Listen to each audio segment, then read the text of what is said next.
বৈষ্ণবের যেমন জাত নেই, তাই তো জাত থাকে, যে কোনো কুলে জন্মগ্রহণ করলেই, একটু আগে কিন্তু আমরা শ্রবণ করবো আমার শ্রীমদ্ ভগবত গীতা, যে কুলে জন্মগ্রহণ করুন না কেন, তিনি চণ্ডাল হন বা সাধারণ অধপতিত মানুষ হন, কিন্তু তিনি মুখে সদা সর্বদা কৃষ্ণ নামে রত থাকেন, তাহলে বুঝতে হবে যে তিনি পারমার্থিক জগতে অনেক অনেক উপরে আছে। আর আমি উচ্চ কুলে জন্মগ্রহণ করলাম, কিন্তু দিন অন্তে ভগবানের চরণে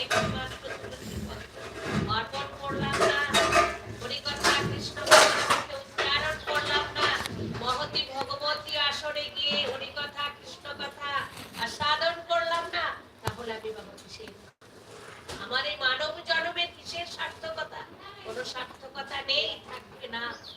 বলছেন চণ্ডাল হন, মেথর হন, যে কোনো নিকৃষ্ট কুলে জন্মগ্রহণ করুন না কেন, কিন্তু বাবা তিনি সবসময় ভগবানের সেবায় নিজেকে রত রাখেন। তিনি পারমার্থিক জগতে অনেক অনেক উচ্চে অবস্থান করেন। তাই বলছি যাহারে দেখলে আইসে কৃষ্ণ নাম, দেখলেই যদি মুখে কৃষ্ণ নাম আসে, জানিবেন তিনি হচ্ছেন পরম বৈষ্ণব, পরম বৈষ্ণব। তাই শাস্ত্রে একটা কথা আছে, গঙ্গার যেমন ঘাট নেই, বৈষ্ণবের জাত নেই। যে কোনো, বারবারই বলা হলো, যে কোনো জাতেরই হন না কেন, তাতে কোনো অসুবিধা নেই। বৈষ্ণব বলে কেউ যদি প্রণাম করেন, তাহলে প্রেমানন্দে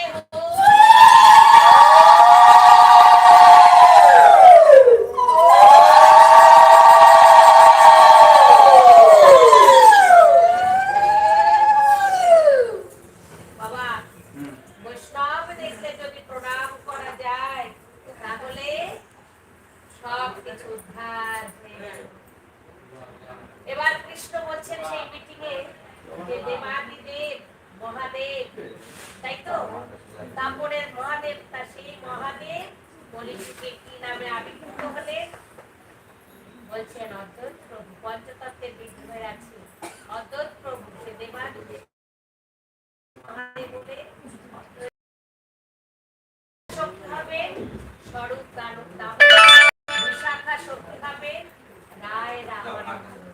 এবার ব্রহ্মা বলছেন প্রভু আমার কথাটা বলো, আমি তো লাইনে আছি।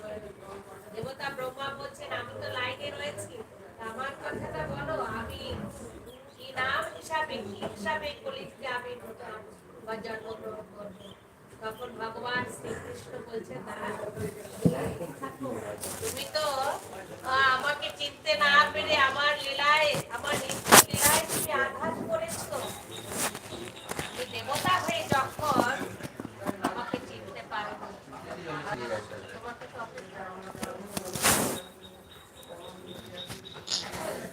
সেই দেবতা ব্রহ্মা হলেন কলিযুগে ভক্ত,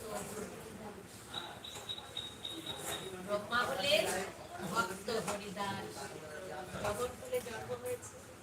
গৌরাঙ্গ সুন্দর বলছে যে আমি নাচবো আর নাচাইবো, হরি বল গলাইবো, ধুলায় গড়া করি দেব। কে বলছে মা গৌরাঙ্গ সুন্দর, সেই জন্য তো কলির পাপি তাপি জীবদের এই অবস্থা, তাই না? আর কি বলছে দাঁড়ে দাঁড়ে আমি যাবো, নাচবো আর নাচাইবো। আমার গৌরাঙ্গ সুন্দর বলছে তাই তো হচ্ছে, সেটাই তো হচ্ছে, দাঁড়ে দাঁড়ে হরি নাম সংকীর্তন হচ্ছে, তাই না বাবা? এই যে আজ এখানে হচ্ছে, বিকালে আরেকবার দাঁড়ে দাঁড়ে হচ্ছে, বিভিন্ন জায়গায় হচ্ছে, সব জায়গায় হচ্ছে। এই তো হরি নাম, মহাপ্রভু কলিযুগে যে নাম বিতরণ করে গেছেন, পাপি তাপি বদ্ধ জীবরা এই হরি নাম